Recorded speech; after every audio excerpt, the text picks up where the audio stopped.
Listen, if you've never gotten a massage before, you don't fully understand, okay? It's a vulnerable situation. Because you're lying there naked with a little tiny sheet on.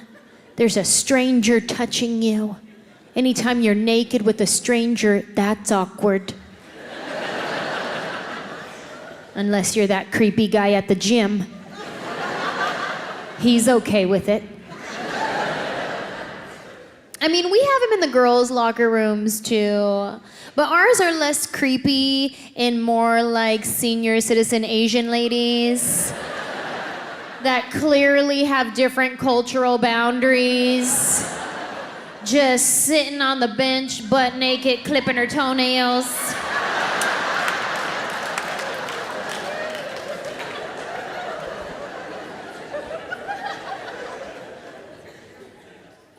Miss Nguyen?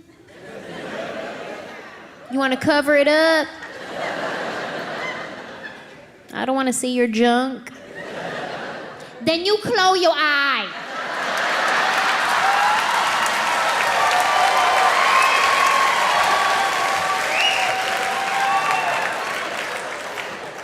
It's a vulnerable situation. How about this? How about this? What do you do if your massage therapist has bad breath? Oh, it's happened. Oh, yeah. You're lying there trying to relax. His face is over your face. You can smell his breath, so you start breathing through your mouth. But then you don't want his bad breath in your mouth. So now you gotta calculate your breathing with his breathing.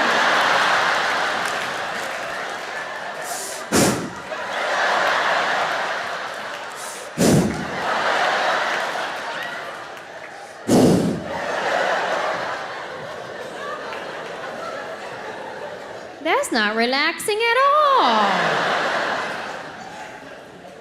Like, I know I requested the aromatherapy massage, pero I didn't know I had to get specific. And there's different kinds of bad breath.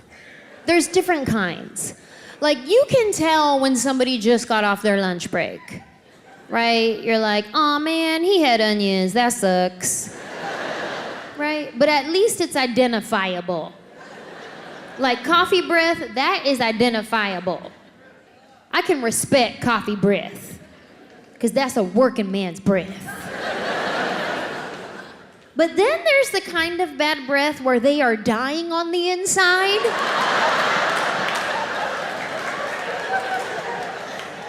Gum does not help this kind.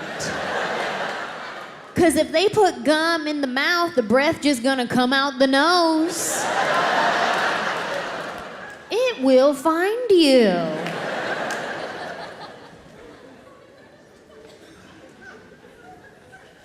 God forbid you have to speak up and say something during your massage. It's so awkward. Like, okay, maybe they're massaging you like way too hard, right? Then you have to speak up and be like, oh, sorry, could you not leave bruises? Or maybe they're massaging you like way too soft. Like they're doing tickle massage. And you're like, oh, well, I could have had my husband do this at home. Right? Then you gotta speak up and be like, oh, sorry, could you try?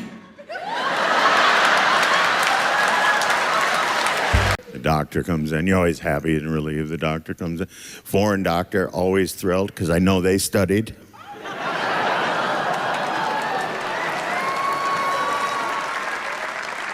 He goes, Mr. Anderson, you didn't have a heart attack.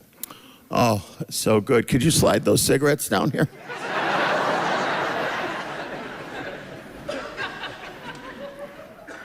He goes, but we think you've got some blockage. Well, you know about that? It's deep dish. He said, we'd like to do an angioplasty on you. Oh, no, my breasts are big enough.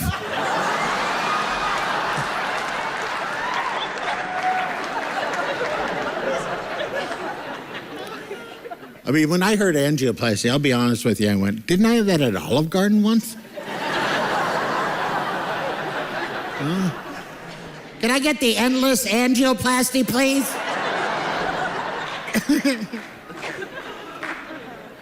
I go, what's an angioplasty? He goes, well, we take a wire. A wire? I flash back to my dad working on the car. Give me a wire, damn it. I'll fix this damn thing. We'll get these brakes working. Then we take a wire. We go in through your groin. Who's we?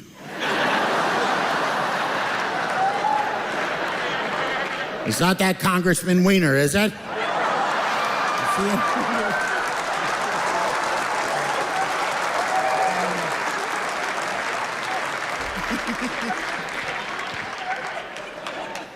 That's a horrible name to grow up with, isn't it?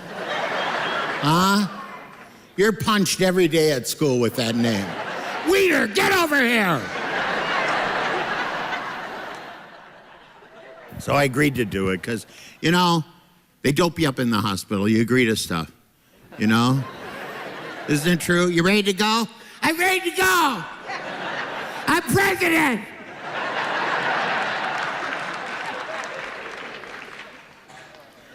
So I get down to the angioplasty place. The same people who make the robes make the tables. One cheek over the line, sweet Jesus. But what an amazing time, you know. I lay back on that thing, and it's amazing. I look up, and here is my heart on a monitor. And I knew it was my heart, too, because that thing was wrapped in bacon.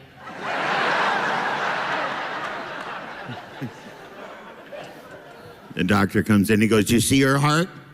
Yeah. It's a Hormel.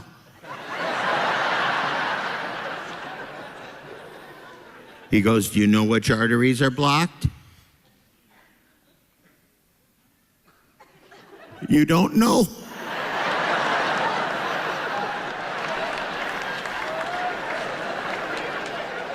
Listen, if you're not sure.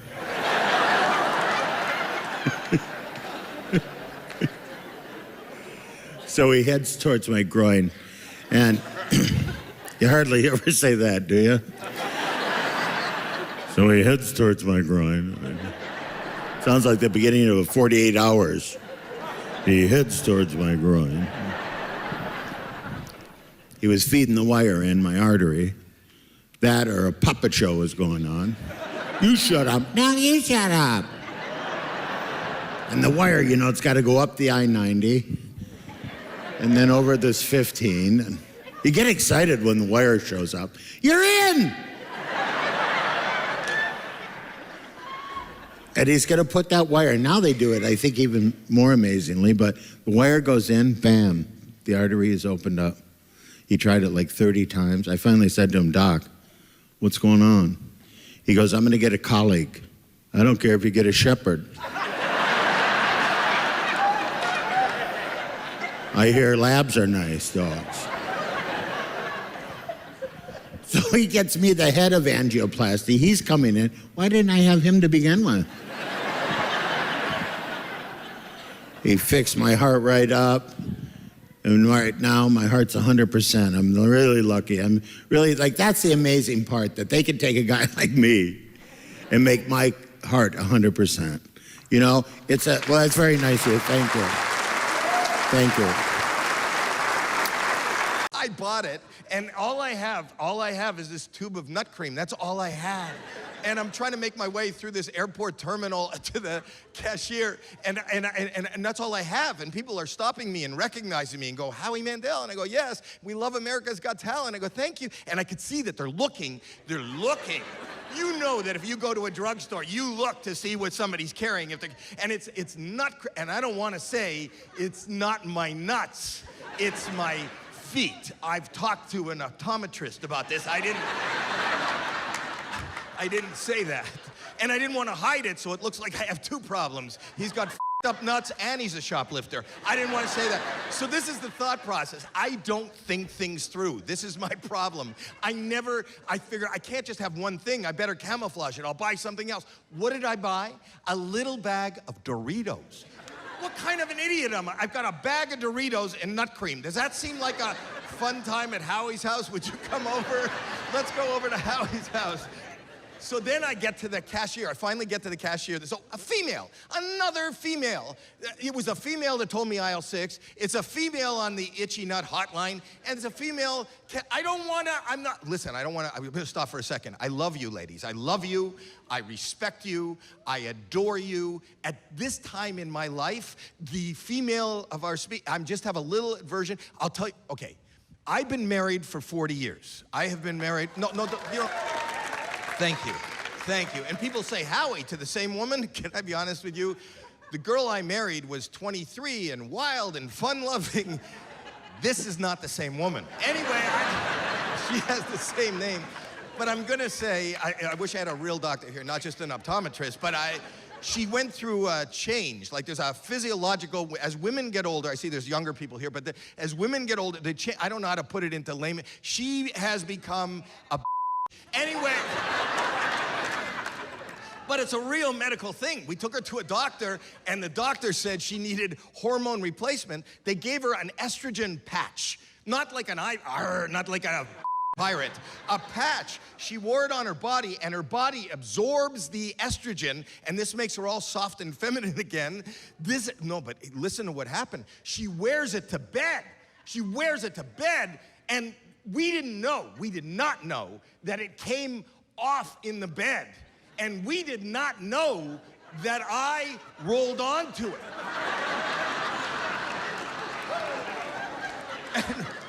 And for 2 weeks, I was crying at every commercial. I was so emotional.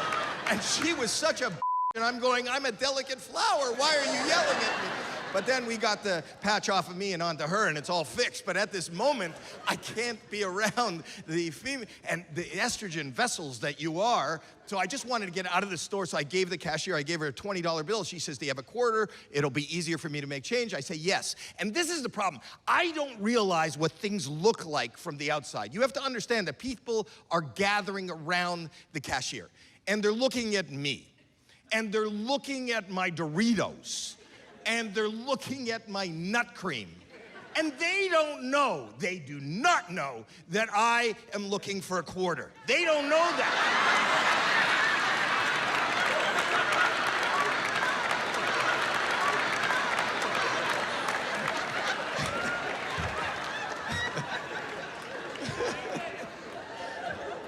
Oh my God. It's always uncomfortable, always awkward, and now I gotta go to a doctor a lot. I get this, I get that done. Ever since I turned 40, I'm a man. Do you know what I'm saying? A man puts his finger in my ass, and then he pulls it out and goes, you're okay. You know what, just ask. Just say, Howie, how are you? There's no reason to put a finger in there. And if there has to be a finger in there, there's no reason for it to be his. How am I? Give me a second, I'll tell you. I'm okay, I'm okay. Are you okay? Other people have had this, right? It can't just be me. It can't just be, I was thinking that too. I'm bent over the table. The guy's got his finger in my ass. I swear to you, I was gonna say to him, you do this to everyone, right? But I didn't, because I thought that's just gonna come off jealous. It's nice to see a good news story once in a while, though, isn't it? I'm so tired of people losing it, flipping out. And it's always the same excuse. Oh, he didn't fit in. He had a hard time fitting in. He never really fit in. You know what? There is no fitting in. I don't fit in. You don't fit in. There's no such thing as fitting in. Life is a pair of skinny jeans, and you are a big fat ass. That's it. It's uncomfortable being a human being.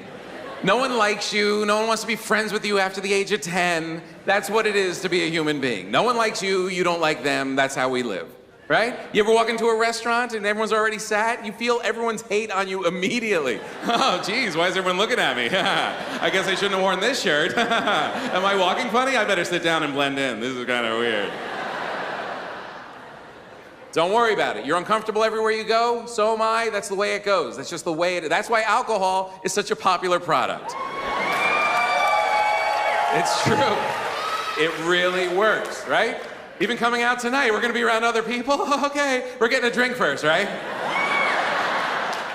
It works. Remember when you were a kid and they told you shouldn't drink? Well, you really shouldn't drink. It's not gonna solve all your problems. You're just gonna forget about them for a little while. All right, line them up.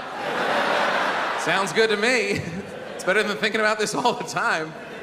I drink so much more now, so much more. And not like that fun happy hour drinking either. Ever since I had kids, it's more like standing alone at the kitchen sink kind of drinking. Daddy's a lot more fun when he gets some of his magic juice inside of him. Every picture my daughter draws of me now has me with a martini glass. It's just a triangle, a stick, and my 3 fingers. Yeah, 3 fingers. She's not that bright, but she's a good kid. She makes a mean drink, too. You'd like her. No, it's good. Alcohol's good. Right? This is a communal way to be happy. You're all in it together. You're thinking the same way. It's a good thing. That's why I don't like antidepressants. Sneaky way to be happy, right? Just brushing your teeth alone in the morning, popping a pill. Yay! I love Mondays. No, you don't. You're a liar. You're cheating the system. And 1% of those people really need it. The rest, I'm just not happy all the time. I want to be happy all the time, and I'm not. Well, you're a human being. That's the way it goes. We don't get to be happy all the time. If we did, we'd sit alone in our rooms. Whee! No, lower the bar, lower the bar. You're a grown-up. You get 1 day a year. Happy birthday. That's it. Don't take pills. Drink. Join the team. Really, you order a martini at the end of the day, you're telling everyone in that room, you know what, I woke up this morning, looked myself in the mirror and said, today is gonna be the day. And once again, it didn't work out. So I'm gonna drink 3 of these, say something inappropriate to that waitress over there, pass out, and try again tomorrow. Now there's people in my house who literally shit all over me. And I pay all their bills. My wife does, but I lick the envelope, you know.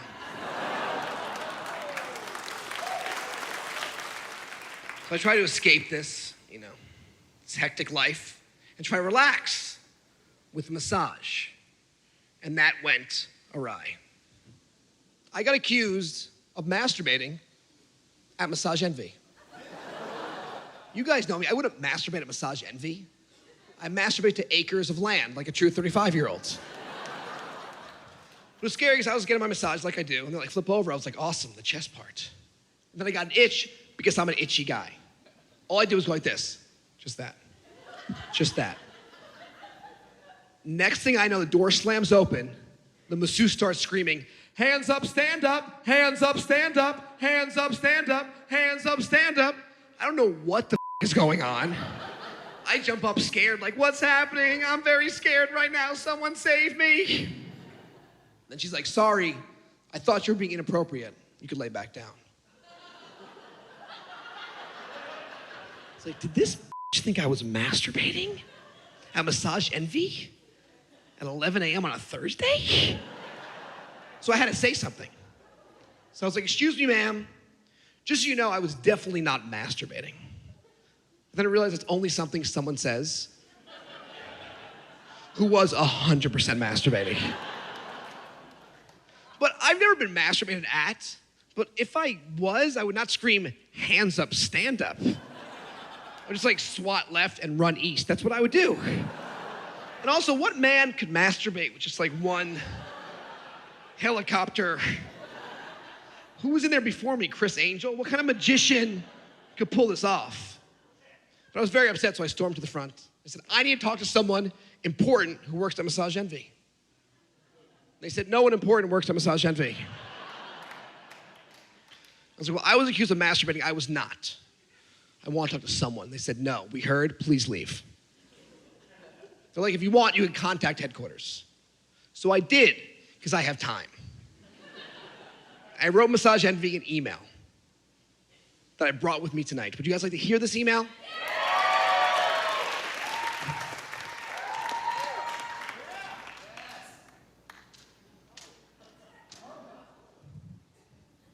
The subject, hands up, stand up. To whom it may concern, my name is Dan Levy, and today I had a really awkward experience at Massage Envy. I went to get a massage like I've been doing for years to escape my daily stressful life. I'm a comedian. I work at least 5 to 60 minutes a night. During said massage, I got an itch on my upper thigh, which is pretty normal for me. I'm an itchy guy. I've been taking Zyrtec, but still get itchy. However, when I scratched my itch, your therapist stopped massaging me, opened the door, screamed, "Hands up, stand up," and accused me of masturbating at Massage Envy in the strip mall in between Starbucks and that weird cigar shop on a Thursday.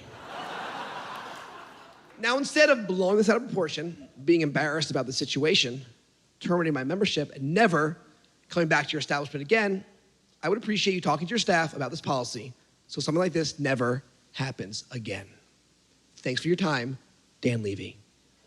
P.S. Feel free to follow me on Snapchat, Dan Levy Snappy. So I sent that off, waiting, and finally, I get an email back from Vanessa at Massage Envy. And she wrote back, "Dan, thank you for contacting us and not being afraid to share your story."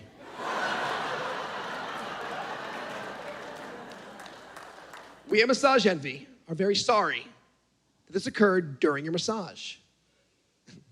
And I hope you can continue to be a client, as I know this is a very uncomfortable situation to be in. Attached, you will find a dozen free massages that can be used at any of our locations. I hope this helps. Vanessa, P.S. What is Snapchat? Massage justice!